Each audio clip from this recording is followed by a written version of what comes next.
ICOs and the optimal marketing mix. An esteemed panel of crypto experts offers invaluable insights into ICO marketing.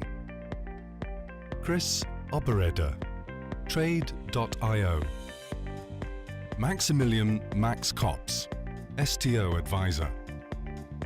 Ivan Maslennikov, Run CPA. Jan-Philippe Hofster, TV2. Sergey Kitrov, ICO-top.io. Moderated by Marco Kalikia, Mazi.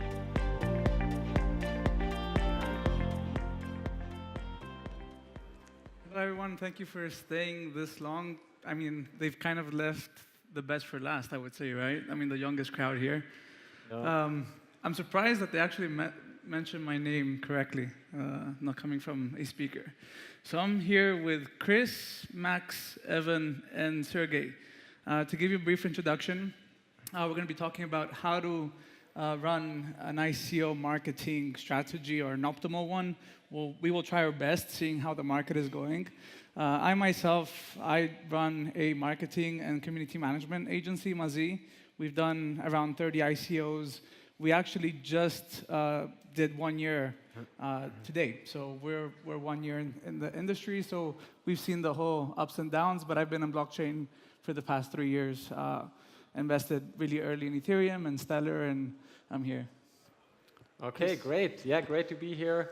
Do we want to stand up or something like that to wake up? You know, you've all been sitting for hours now, so maybe let's stand up, do a backflip or something, whatever you can do. Yeah, let's stand up, maybe. Yeah, just stretch a bit, and then we'll get started. Yeah. Any backflips, something like that? Yeah.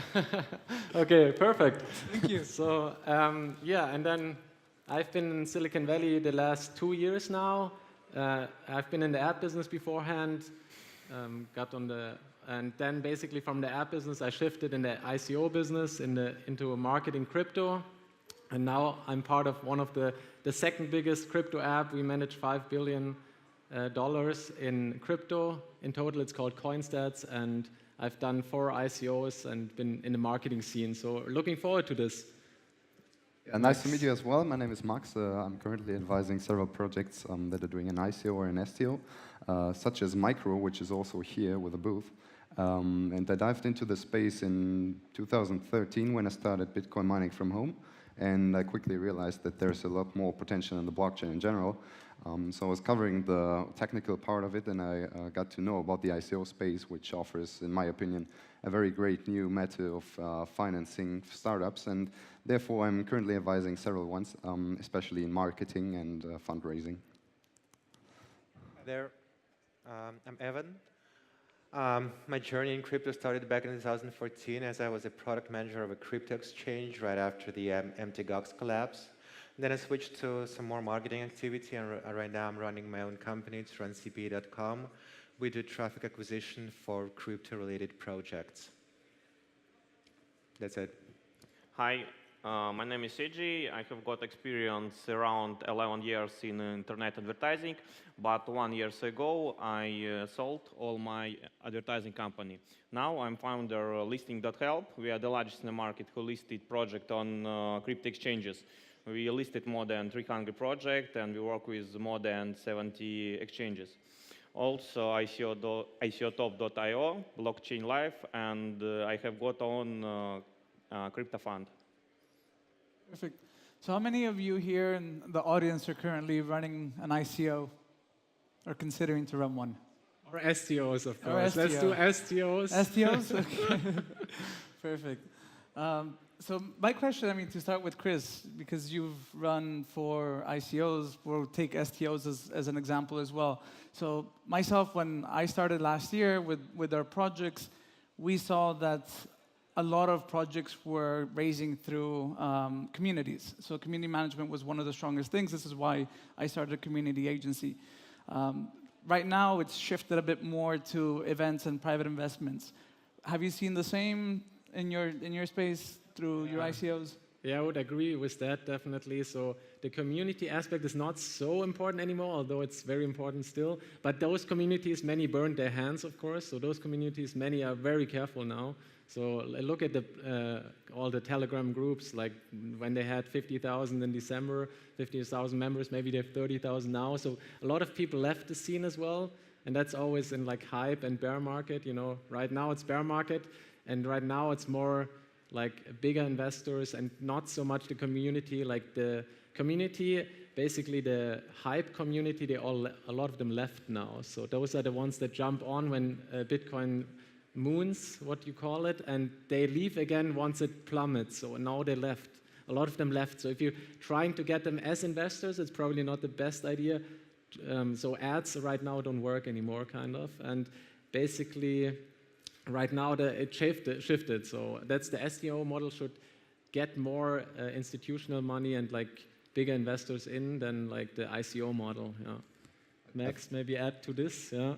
I think this differentiation is really important because most of the projects, they just put money and time into the marketing without thinking about their community, because most of the projects have been starting with a community and they build a B2C product where the community actually matters. But what we see now is that especially with the rise of STOs, this matter of finance gets interesting for projects that are not coming from a blockchain sphere, and there are many projects that actually don't need a community. So what I see is that many people put the effort only on the numbers to have possibly big groups of Telegram members and all this stuff, while they completely miss out the accordance to the right investors, because that's what you said. If you have an ICO, an STO, you're targeting mainly the big investors, and you don't really focus on the community because you're not building your future customers. And this is the first decision to take. It sounds really obvious. However, that's what I saw from many projects. I was speaking about their marketing. That's what many people leave out, and they just invest the money in building a community they don't need at the end. Mm-hmm. But building community is a required step when negotiating with funds and big players. So you still have to do some stuff that brings like very little value to your project, to the development of the ecosystem, if I can say so. But you still have to do it. It's kind of weird. I agree with my colleague, but if I need additionally say, I think every ICO now need to create hype around project, because you need to have that a lot of customers, investors should discuss your project on social media, on forum, on comments, and I think every ICO project should have department which work with investor funds, because we know that almost money now for good ICO from investor funds.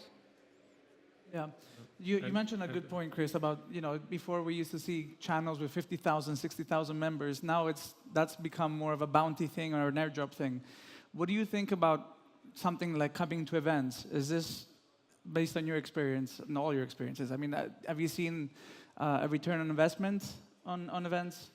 Okay, events. Yeah, events are definitely, that's where it's all heading right now. And again, coming back to the communities also, as Max pointed out, the utility token, the idea was that it's like a Kickstarter model. You buy the product, then you have the community. But many communities didn't actually work like that. So you had the community, but they weren't really the utility token. Like we all don't use most of the utility tokens every day. So it's not, the use case was kind of not the way we wished it would be. So right now those communities are not so strong, and now the events are a good way to meet like large investors, and that's hopefully the security model will be very very basically regulated. So it will, that I hope there will be a lot of regulation, and I'm hoping for more and more regulation in the space.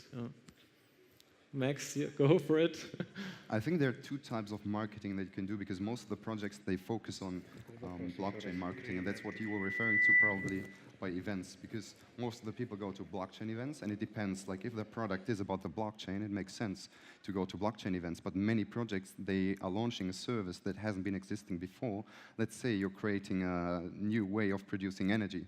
And most people leave out to go to energy conferences, they just go to blockchain conferences. And it really depends, because in many ways, and I think that's a good path we are taking, the blockchain stays behind, and it just makes the process more efficient, and the end user doesn't see the blockchain. So then you should really decide if you're going to a blockchain conference or an energy conference, while on the other hand, you have the infrastructure projects where you definitely target the people you can find at blockchain conferences.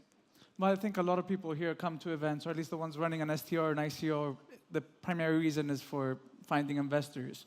Do you think, based on your experience, that you've seen a lot of people finding investors at events, or are there other places they should be looking for their investors? It really depends. I think you can raise a lot of money on events, but as I said, it should be really targeted, because if you are really an infrastructure project, and my experience is that many people are looking for this kind of layer in the technologies, it makes totally sense to go to a blockchain conference, and probably you will find interested people. While if you're on the second layer, it gets much more tricky in these conferences, and it might make more sense to go to traditional investors, because they can also understand the project, which is not the case if you're a blockchain startup. Then you should definitely go to a blockchain conference. Yeah. I would say it also, Marco, it also depends on if you are willing to sell equity. Like right now, the big investors, they always buy at least 50% equity and then 50% in tokens. So it shifted. They don't just buy tokens usually. They will also want to get in with equity. So if you get the large investor, that's like 500K plus, they usually want to have a good stake of equity in there as well, just to know more about it and like be there. They want also then basically go with the equity model, have the tokens, and then have maybe some kind of extra tokens for getting in early, but they just buy the equity right now and then have an option to buy tokens later at a discount. So that's what I'm seeing a lot right now as well. So you see a discount being a good way to incentivize investors, but what about that market making thing? You know, what comes later when the pump and dump comes? If your discount is like 50% or like gets crazy, then no one invests. Like right now, if I see high numbers, high discounts, then I look so close anymore. Then I don't look at that usually. Yeah. So, no, yeah. That's the true thing, and what also matters is how you're going to solve the project. Because I was speaking about STOs targeting mainly big investors, while if you have a big community with many investors and it's widespread, it lowers the risk of having a volatile token, because it's much more spread over the world. There is no pump and dump done by a few parties. I mean, of course, they can organize, but it's much harder, and that's preventing it. Yeah. And also, I was very interested in the point that was mentioned in the previous speech regarding the customer acquisition costs, because this is something you actually gain with a utility token. You have the opportunity to sell a token, which is the access to a future product, and this is already your customer in a way that he owns the matter of access, so he's really likely to to use this project. Yeah. To take it to Evan, to cover a bit more of the abstract of the marketing for ICOs, the affiliate side of marketing. I've been an affiliate marketeer for, I would say, 10 years. I worked for a lot of hosting companies. I see that works for the general consensus, the general space, but have you seen it work for the ICO space where people onboard affiliate marketeers to write about their ICO? Is this something that you've seen working well? Well, it's completely different compared to the previous year, because as said here many times, like crowd sales are dead. So in terms of traffic acquisition, we're talking about community building, because letting new people know about your project is crucial for its success. You can't like issue a utility token to attract community without letting people know about it. So traffic acquisition procedures and campaigns are mostly focused on like letting people know about your project and trying to make them into it. If you had to give an advice of how to best do it, how would you do it? You mean the traffic acquisition strategy, or the general traffic acquisition marketing? Strategy. Well, I would say that they should be community focused. So you have to deliver something to the market and let let them try it. Because if you just have a demo on whatever, on Linux, you say, oh, I have a demo version. It's an MVP version of our product. You can try it. You just download it, and you have no fucking idea what to do with it. Sorry for that. We'll scratch that off. Sorry for that, really. So if you do a bounty, if you do an airdrop, if you do any marketing activity to drive people to your product, you should definitely have the product working. Okay. ICO listings, because we've been in the space seeing ICO bench starting, and then it kind of migrated from there to many, many more coming up. Is it still something that you guys all see working very well? Sergey, you run one of the ICO listing sections. Currently, the projects, what do they ask when they list their project? What is their focus? So what are they trying to get in return? We discuss about listing on a rating agency or listing on crypto exchanges. Well, Rating agency. Yeah, more the listing on their tokens to get more exposure, and then the exchanges after. If we discuss about listing on rating agency, of course, now rating agency give us less effect than, for example, 1 year ago. But if we discuss about marketing with listing, for example, I think the best advertising it's a listing on crypto exchanges with support media. Now, I think very important that have got agreement from exchanges that your project listed after end of ICO, because investors should see this. So does it It's a matter? new trend, I think. I would add to that. Go. In general, like in December times, I looked at the listing pages all day long. And right now I look at them not too often, I have to say, because we all experienced how these ratings got screwed, like basically they got shifted in the positively for the ICO, like ICOs were buying them. So a lot of the stuff in the crypto space is bought, and that's not good, I think. So it should more be quality wins in the end, and it shouldn't be bought. And in the ICO space, what we've seen, a lot of the ratings were bought, and then they had 5 stars, but you can't really, like if they have 5 stars and you put your money just in on that, that's a mistake. So you need to look way more deep. And the good thing with the STOs, you have now the prospects, you can look through everything, all the information, you have way more information you can actually trust. Yeah. So Max, maybe, or you want to add to that, or just... There's nothing to add. Okay. I agree. I mean, initially, these rating platforms were excellent for the case that you were able to invest in a project that's on any place on this world without actually having to meet it. And these rating platforms were putting the transparency into it and showing you whether it's a valuable project or not.